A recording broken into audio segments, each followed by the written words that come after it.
Bienvenidos nuevamente hoy 17 de octubre a su programa Calabozo en Desarrollo, ya a las 1:05 de la tarde. Hoy tenemos un programa sin preparación, pero porque íbamos a viajar, no se pudo viajar. Hubo algunos percances y no pudimos hacer el viaje, pero estamos cumpliendo acá con ustedes, nuestros oyentes. Bienvenidos acá a su programa formativo, para decirlo de alguna manera, donde hablamos de lo que es el proceso de desarrollo endógeno de nuestra comunidad, nuestro municipio, y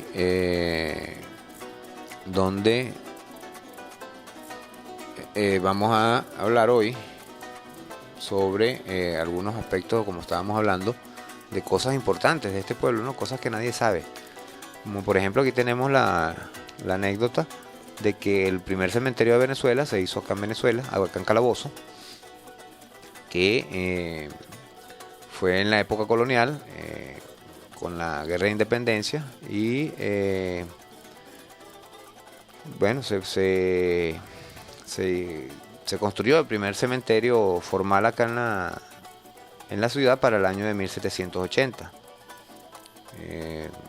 Fue por órdenes del obispo Mariano Martí, y esto se hacía en el patio lateral de la casa parroquial de la catedral y de allí de la misión de arriba. Para 1832, Bernardo López,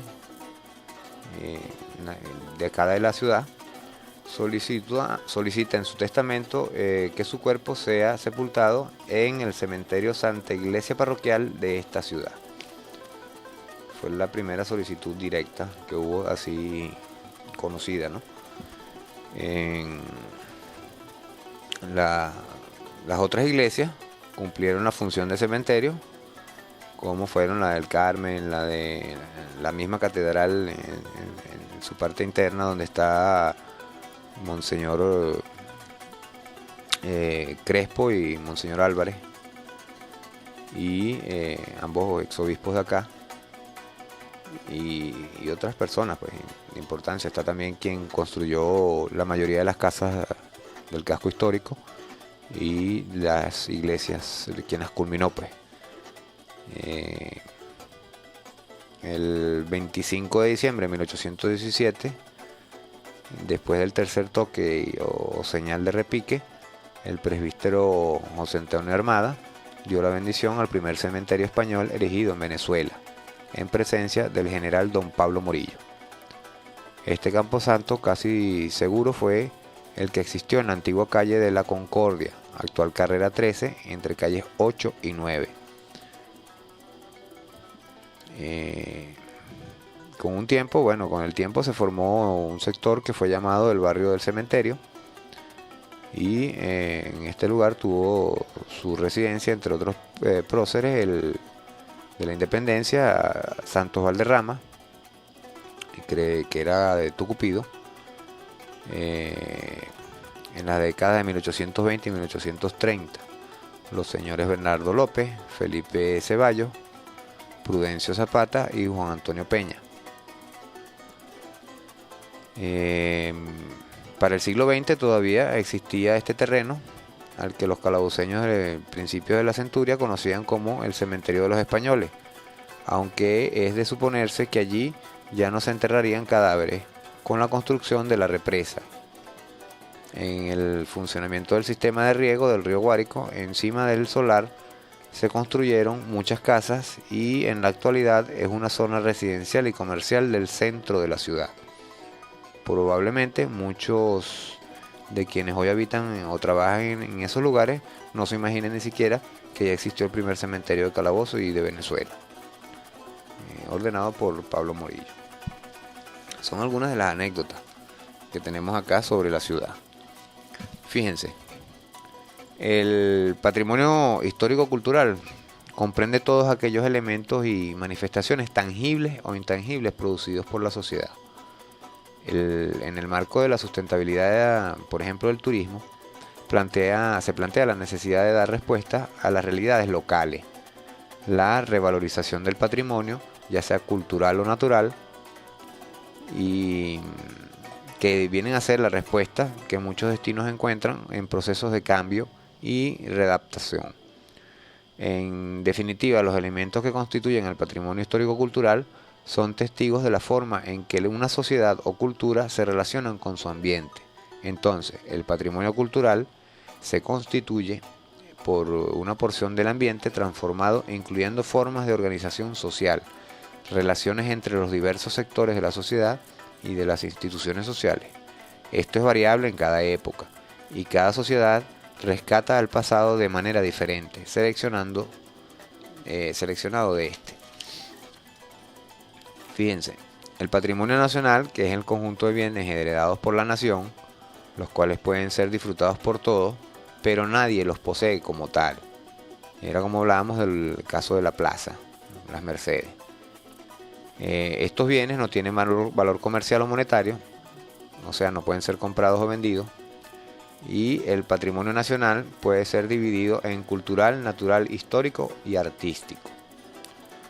El patrimonio cultural comprende las costumbres, los bailes, las canciones y todas aquellas manifestaciones culturales propias de la región o país.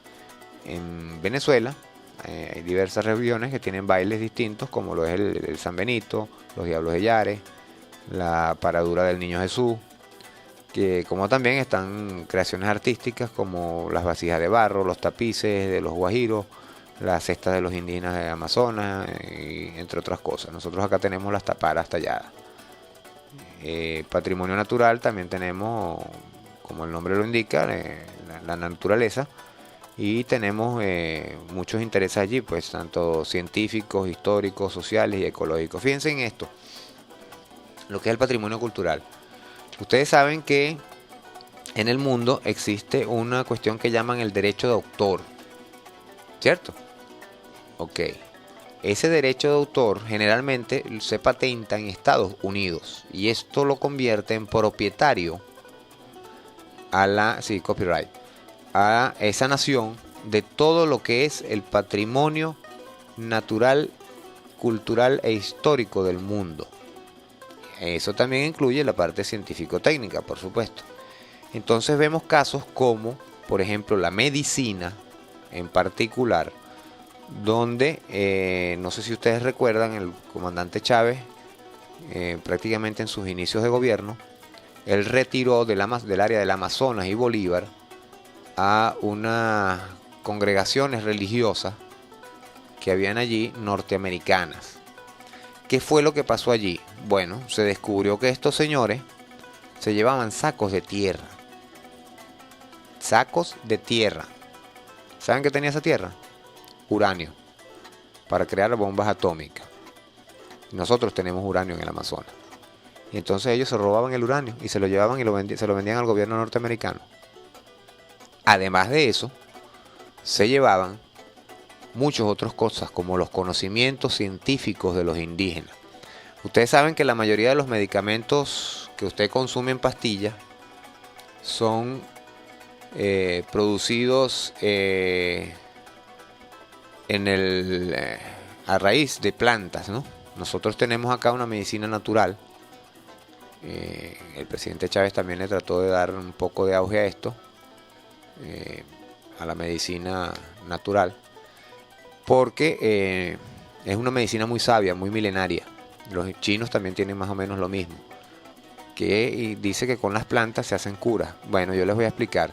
Resulta que una pastilla de cierto medicamento está basado justamente en eso, en las plantas, solamente que las muelen, les quitan la humedad, las secan y las convierten en polvo y luego las convierten en pastillas. Pero resulta que eso viene de las plantas.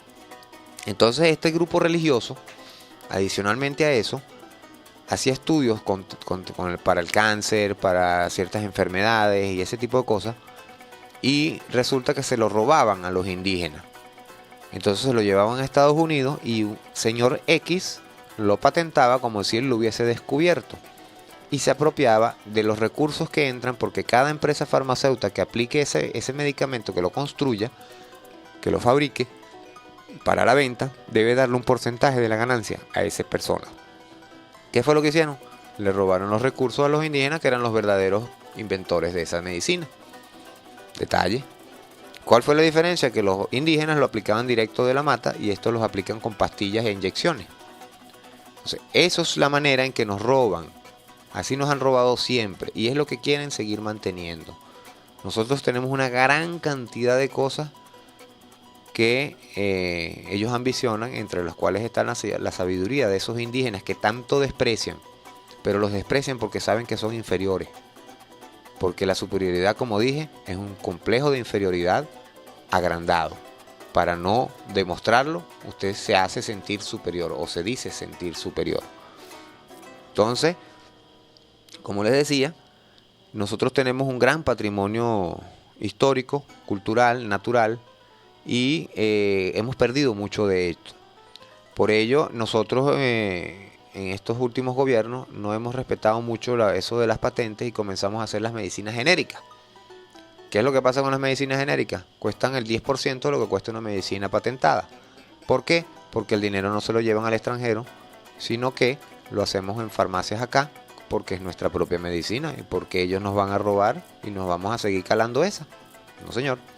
Entonces nosotros empezamos a crear las mismas medicinas que vienen a ser los mismos, que son las genéricas, que las crea el Estado, y usted compara una medicina genérica con una medicina patentada y verá que el precio es menos de la mitad, el precio de comercialización.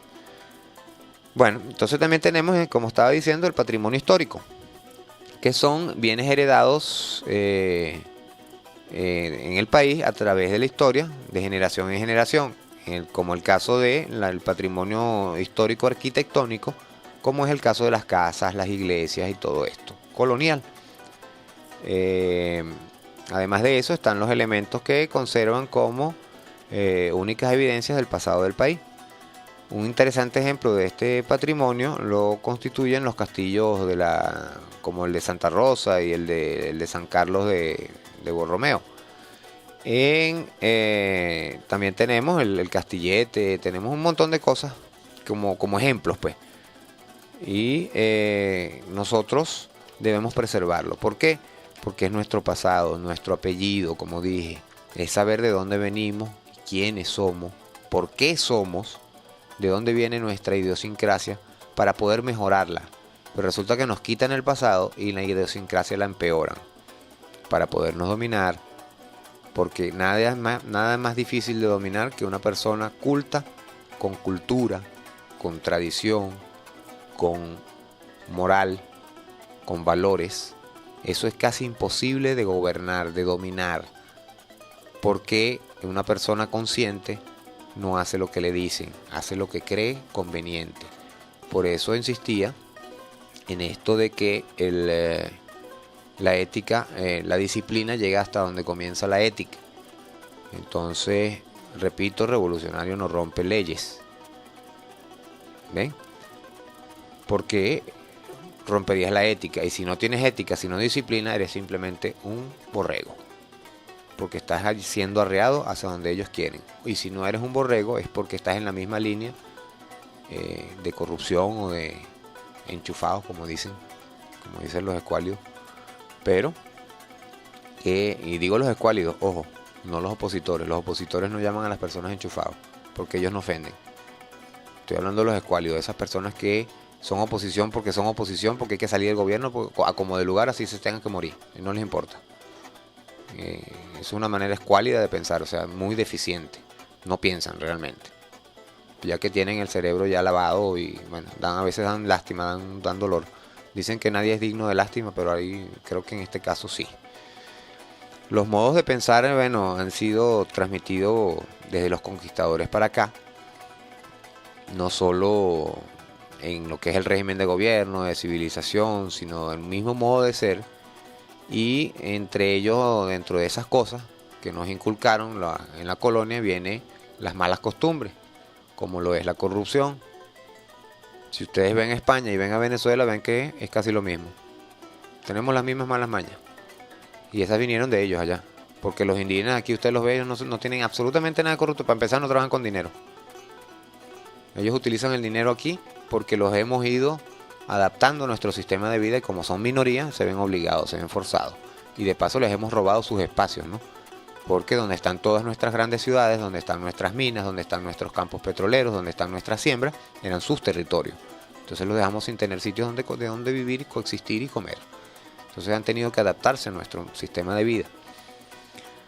En cuanto al patrimonio que preservamos de esta época, están las edificaciones religiosas, como les decía, las residenciales y los castilletes. En lo que a alimento se refiere, se creó actualmente como a raíz de esto, como lo explicamos en los primeros programas, se crearon alimentos como la yaca, que era producido por los esclavos a raíz de los desechos que dejaban los blancos españoles en las épocas decembrinas. Todo lo que ellos botaban, entonces los esclavos y los indígenas lo recuperaban y hacían como una especie de pan relleno con esto. Eso originó la yaca. Entonces también tenemos estilos pictóricos, tenemos el tallado, la música, el joropo, el merengue caraqueño, ¿no? El merengue caraqueño, el tambor. Hay muchas representaciones culturales.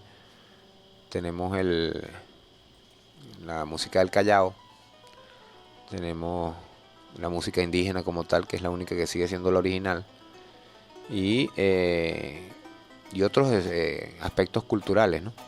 Todo esto viene del periodo colonial que nosotros hemos heredado, pero entonces en los últimos decenios, porque no vamos a hablar de más, porque esto viene a raíz de la época de Gómez para acá, en mayor fuerza, se nos ha comenzado a inculcar otro tipo de cultura. Entonces ya no solamente la europea española, no solamente lo que entró poco de la europea alemana, holandesa y todo esto, que también tuvieron presencia acá, sino que ahora se le sumó la norteamericana. Y resulta que la cultura norteamericana es incultura, porque ellos son todo lo contrario a lo que es la cultura. Ellos solo destruyen las cosas culturales. El pueblo más inculto del mundo es el norteamericano. Y le explico por qué. Su cultura general está basada en su medio de vida y su sustento. Pero en cuanto a cultura general del mundo no saben absolutamente nada. Absolutamente nada. Un niño de sexto grado aquí sabe más de geografía general del mundo que un universitario allá en Estados Unidos. Hay rectores universitarios que no saben ni siquiera dónde queda Estados Unidos. De Norteamérica, ojo, Estados Unidos de Norteamérica, el único país sin nombre, porque son tan incultos que ni siquiera nombre tienen.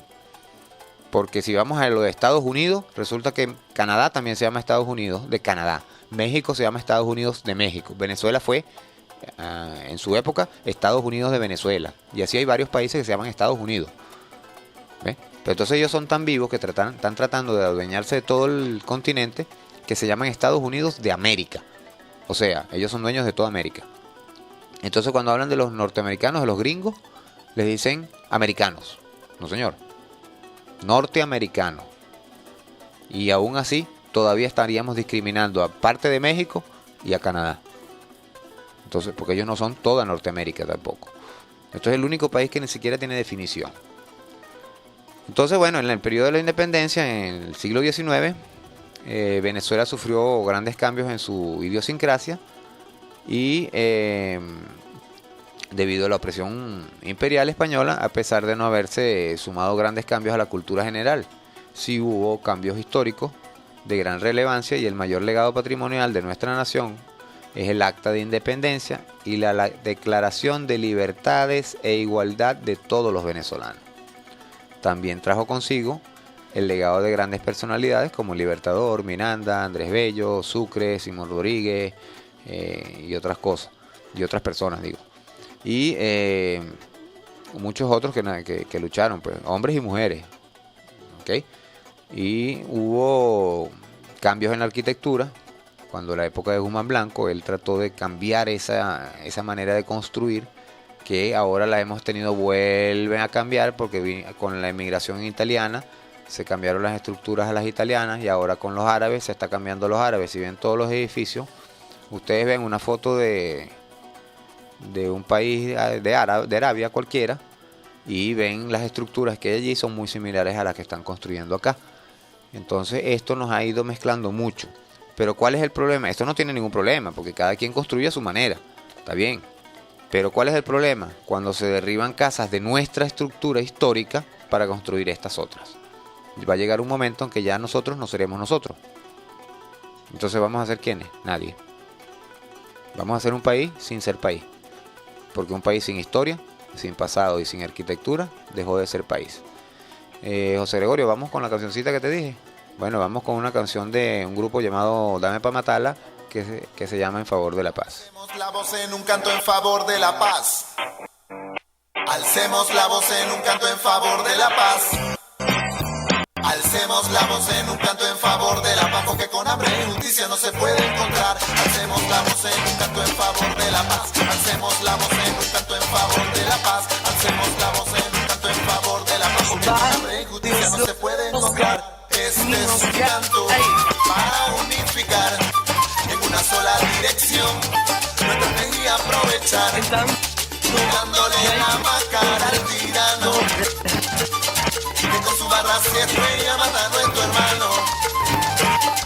Vamos venezolano, latinoamericano, seamos bandera de una nueva idea, unamos nuestra mente en una sola tarea. No te quedes callado ante la injusticia, no apoyes al ladrón que con su maquinaria auspicia la guerra por dinero, intoxicado de codicia. No vendas nuestro trópico, no abandones la fila. Alcemos nuestra voz para que sientan el poder latino y su riqueza, que no es el oro negro, sino esta esencia de sabor y mestizaje que está en nuestra sangre.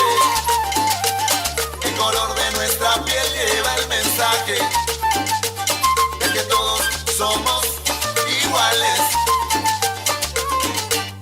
No vendas tu patria, no dejes que te engañen, no se encuentra la paz haciendo bombas mortales. Alcemos la voz en un canto en favor de la paz. Alcemos la voz en un canto en favor de la paz. Alcemos la voz en un canto en favor de la paz, porque con hambre y justicia no se puede encontrar.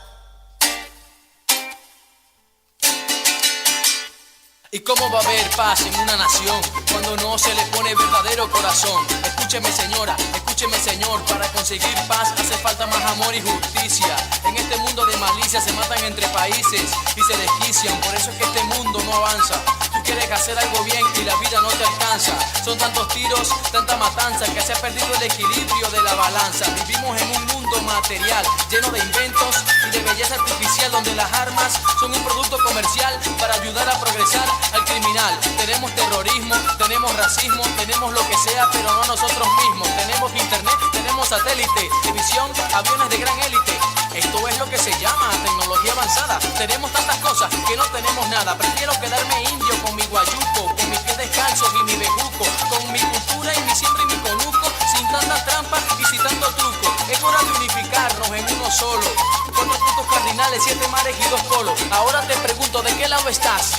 ¿Del lado de la guerra o del lado de la paz? Si tu respuesta es la guerra, no hablemos más. Ya sé por dónde vienes y hacia dónde vas. Guerra por la economía, guerra por la evolución, por la tecnología, por la televisión, guerra por la comida, guerra por la educación, guerra porque si no te gusta yo te mando una explosión, guerra por el territorio, guerra por el petróleo, guerra por el dinero que hay en el portafolio, guerra porque no te gusta su color, guerra porque es negro y tiene mal olor, guerra porque es blanco y no tiene sabor, guerra porque para tu país quieres lo mejor, guerra porque tienes frío o porque tienes calor, guerra porque estás hundido y nadie te hace un favor, guerra por esto y lo otro, guerra por todo señor, pido paz, en el nombre de los latinos, africanos, europeos, australianos y chinos, pido paz, para tener otro camino, sin violencia, sin maldad, sin bomba de palestinos, pido paz, para que todo esté tranquilo y no haya más armas ni cuchillos con doble filo, pido paz, por el futuro de los niños que nacen desamparados, sin cobijo y sin cariño, pido paz, igualdad y humanidad, ya que sin estos ingredientes no habrá prosperidad, hacemos la voz en favor de la paz. Quitándole la máscara al